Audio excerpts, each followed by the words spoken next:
দেৰগাঁৱত সংঘটিত হোৱা সেই শোকাবহ দুৰ্ঘটনাৰ পিছতে ইতিমধ্যে ইটোৰ পিছত সিটো যি সত্য কথা সেই কথা ইতিমধ্যে পোহৰলৈ আহিছে আৰু যি কথা আজি আপোনালোকক আমি দেখুৱাবলৈ ওলাইছোঁ সেই কথা হয়তো আপুনি শুনাৰ পিছত আপুনি আবেগিক হৈ পৰিব, আপোনাৰ চকুলো নিগৰিব।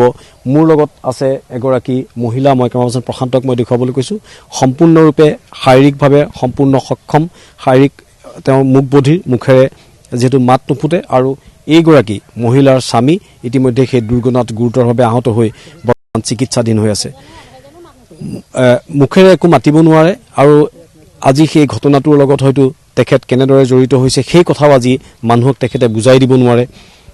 তেখেত মুখবধিৰ, তেখেতৰ যি স্বামীও মুখবধিৰ, সম্পূৰ্ণৰূপে তেওঁলোকে কথা পাতিব নোৱাৰে, বিভিন্ন আকাৰ ইংগিতেৰে মানুহক বুজাবলৈ চেষ্টা কৰে। কিন্তু এটা সুখবৰ যে এই দুই মুখবধিৰ যি স্বামী স্ত্ৰী, তেওঁলোকৰ যি সন্তান, এই সন্তান কিন্তু সম্পূৰ্ণৰূপে সক্ষম। তেওঁ ধুনীয়াকৈ কথা ক'ব পাৰে আৰু সকলো সুন্দৰভাৱে তেওঁ ইতিমধ্যে সকলোখিনি সুস্থ। মই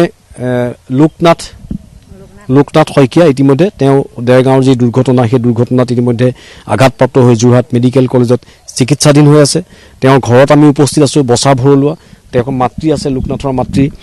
সঁচাকৈ দুখৰ পিছত দুখ ইতিমধ্যে। সেই দুখৰ মাজতো কিন্তু আপোনালোকে এখন সুখী পৰিয়াল, আপোনাৰ ল'ৰাক আপুনি গঢ় দিছিলে। আপোনাৰ ল'ৰা ইতিমধ্যে বিশেষভাৱে সক্ষম, মুখবধিৰ, আপোনাৰ বোৱাৰী মুখবধিৰ, খুব এটা দুখ লগা। তাৰ মাজতো কিন্তু আপুনি সুখেৰে পৰিয়ালটো আপোনালোকৰ আছিল। তাৰপিছত আকৌ দুৰ্ঘটনাই ইতিমধ্যে আপোনাৰ ল'ৰাটোক যথেষ্ট আঘাত কৰিলে, মূৰত আঘাত পালে, মুখমণ্ডলৰ বিভিন্ন প্ৰান্তত আঘাত পাইছে। কি খবৰ পাইছে আপুনি এতিয়ালৈকে? এতিয়ালৈকে মনটো দুখ লাগি আছে। ল'ৰাটোৰ মূৰটোত অলপ চিলনি পৰিছে আৰু এক চাইড হেৰি হৈ গৈছে।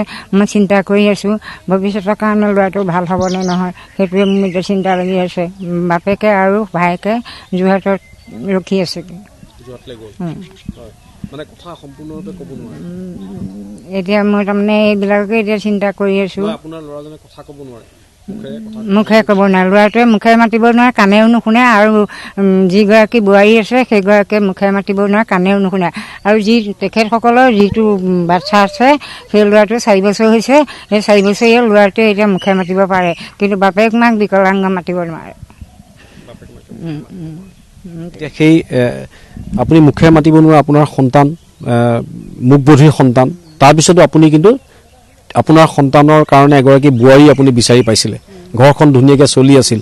সেই কণমানিটোলৈ চাই আপুনি হাঁহিব পাৰিছিলে, যিহেতু সম্পূৰ্ণৰূপে সক্ষম। কি নাম তোমাৰ? কাশ্যপ শইকীয়া। স্কুল গৈছা নাই? কোন ক্লাছত, কোন শ্ৰেণীত পঢ়িছা?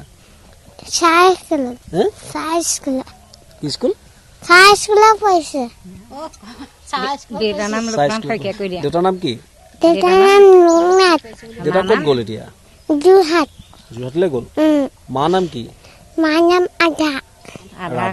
ৰাধা কলিতা শইকীয়া। হয়, লোকনাথ আৰু ৰাধাৰ খুব সুন্দৰকৈ এখন সংসাৰ চলি আছিল। যদিও দুয়ো স্বামী স্ত্ৰী মুখবধিৰ, এটা সন্তানে তেওঁলোকৰ মুখলৈ হাঁহি বিৰিঙাইছিল। কিন্তু আজি পুৱতি নিশা হঠাতে সংঘটিত হোৱা সেই দুৰ্ঘটনাই ঘৰখনলৈ পুনৰ এক গভীৰ সংকট নমাই আনিছে বুলি ক'ব লাগিব। কাৰণ যথেষ্টভাৱে মূৰত আঘাতপ্ৰাপ্ত হৈছে লোকনাথ শইকীয়া নামৰ ব্যক্তিজন। আৰু ইতিমধ্যে আমি আহি তাত উপস্থিত হৈছোঁ। আমি ঘৰখনৰ কিছু পৰিৱেশ দেখুৱাইছোঁ। সকলো চিন্তিত হৈ পৰিছে। আজি বচা ভৰলুৱাত এক শোকাকুল পৰিৱেশ বুলি ক'ব লাগিব। কাৰণ এই স্থানৰে 10জন ব্যক্তিয়ে ইতিমধ্যে দুৰ্ঘটনাত মৃত্যুক আঁকোৱালি লৈছে আৰু সমান্তৰালভাৱে বাকী প্ৰায় 35জনৰো ওপৰত লোক ইতিমধ্যে আঘাতপ্ৰাপ্ত হৈছে। আৰু যিজন গাড়ীৰ চালক আছিলে সেইজন কিছু দূৰ ইয়াৰ পৰা গৈ বকতিয়াল, সেই বকতিয়াল নামৰ ঠাইৰ গাড়ীৰ চালকজন আছিলে, বাছৰ চালকজন আছিলে। গতিকে 11জন, এই অঞ্চলৰে 11জন ব্যক্তি ইতিমধ্যে মৃত্যুক আঁকোৱালি লৈছে সেই দুৰ্ঘটনাত। আৰু তাত আঘাতপ্ৰাপ্ত হৈছে লোকনাথ শইকীয়াৰ দৰে আৰু প্ৰায় 35জন লোক। গতিকে আমি আশা কৰিছোঁ ভগৱানে সেইসকলক ইতিমধ্যে সুস্থ কৰি ঘূৰাই আনক আৰু মৃতকসকলৰ আত্মাই চিৰশান্তি লাভ কৰক।